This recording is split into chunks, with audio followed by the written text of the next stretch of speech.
আছিলে আৰু চিডলি সমষ্টিত তেখেতে বহুত ভোট লৈ জয় হৈছিলে যোৱাবাৰ এই চিডলি সমষ্টিত MLA হিচাপে জয় হ'ল বহুত ভোট লৈ কিন্তু তেখেতক আজি বিটিআৰ অঞ্চলৰ সকলো দল সংগঠন ৰাইজে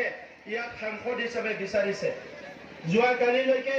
প্ৰায় 60টা 60 বিভিন্ন অৰ্গেনাইজেশ্যনে বিভিন্ন দলে আমাৰ জয়ন্ত বসুমতাৰী ডাঙৰীয়াক সমৰ্থন জনাইছে অকল বিজেপি এজিপি ইউপিপিএল নহয়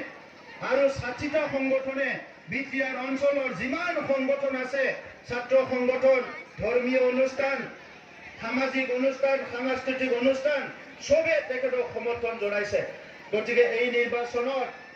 জয়ন্ত বসুমতাৰী ডাঙৰীয়াই কমসে কম 3 লাখ বেছি ভোট পাই পেলাই জিকিবলৈ গৈ আছে